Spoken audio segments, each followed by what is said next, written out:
Sagutin ninyo, marinig ng taong bayan. Pag narinig ng taong bayan yung inyong depensa at kapanipaniwala naman, ayan, baka kayo ang paniwalaan at susunod, kayo na ang idepensa. Dahil ako naniniwala po ako sa sinasabi ho nila nung kampo ni Sara Duterte na tamang venue, pinakamagandang venue para po sa akin, yung mga platform na kagaya nito, mga online. Kasi po, pag doon sila nagpaliwanag, napanood ng mamamayang Pilipino at napaniwala nila ang mamamayang Pilipino, diyan sila babakapan ng Pilipino. Di ba?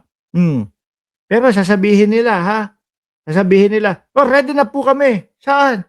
Ready na po kami ipaliwanag lahat. Saan? Sa tamang venue, which is yung Senado. Pero pag nakita nyo po kung ano yung ginagawa nila, mga behind the scene,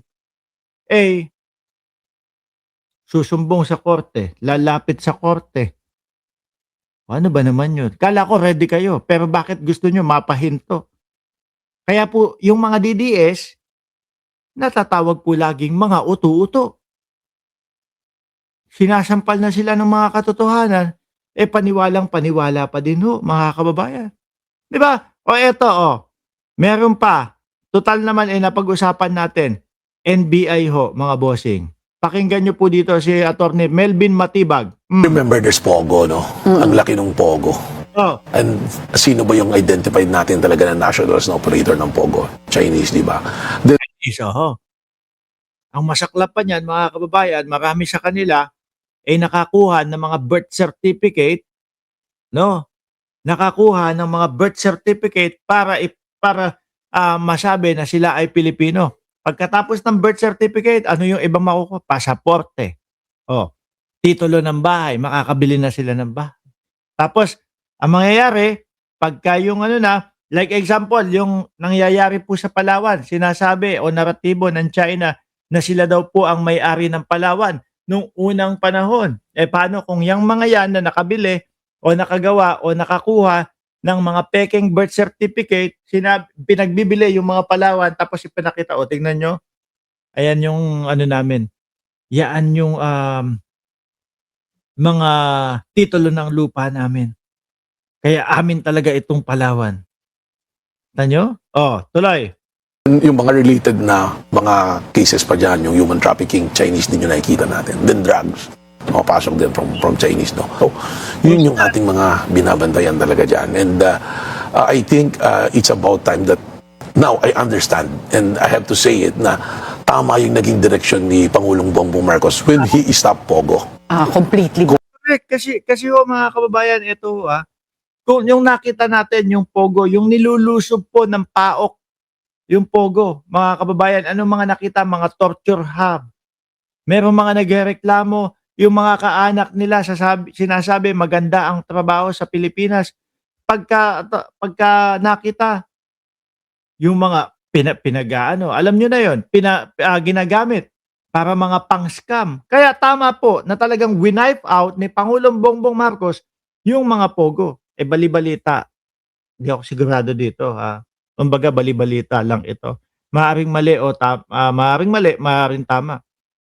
Yung iba may nagsasabi meron daw Pogo si Amy. Kaya galit na galit daw ho si Amy Marcos kay Pangulong Bongbong Marcos. Kasi ulitin ko, hindi po iyon kumpirmado, rinig-rinig lang po natin sa kwentuhang political ho, mga kababayan. Completely na-stop niya. Kasi I think siguro whether consciously or nakita ni Presidente itong issue na to. Kasi related din to, Attorney Karen, yung sa Bataan. Yung lumabas dun sa testimony kahapon ni Ramil Madriaga na land grabbing sa Maribeles, Bataan, that's Roque yata ito we're investigating it. So are you also investigating Attorney Harry Roque? Kasi na-mention ni Madriaga si Attorney Harry si Roque, inimbestigahan daw ng NBI, Roque. Even before niya minention, there's already a complaint ng 17 farmers ang involved Chinese din. And puting na yan. Yari si Roque dito. Talaga ipit si Roque. ang hinahanap namin na tao is the incorporator of First Bataan is Pilipino na yung pangalan, Danny Caro, which there's traces. Danny Caro. Baka Danny Caroque yan, ha. Baka si Roque yan. nagpangalang babae. suspicion na ito, Chinese din na nakakuha rin ng birth certificate. If you will look at it, parang connected yata lahat. That's why I go back to saying na the decision of President Bongbong Marcos to stop Pogo is one of the best decision na ginawa niya, protecting the national interest of our country. So ngayon mga DDS, sabihin niyo sa akin ngayon, no, na tahimik at mapayapa at maganda yung pamamalakad ni dating Pangulong Duterte nung siya ay nakaupo pa. Kung ganito yung mga naririnig natin, nagkalat yung mga bilihan, kuhaan ng mga birth certificate ng mga Chinese para maging Pilipino. Tapos sila yung mga pinagmumulan ng mga ipinagbabawal na gamot. Sila yung mga pinagmumulan ng mga land grabbing. Oh, paano nyo ngayon sasabihin na dati nung panahon ni dating Pangulong Duterte, ang safe ng Pilipinas. Tapos eto pa. Bakit ba nasama ito?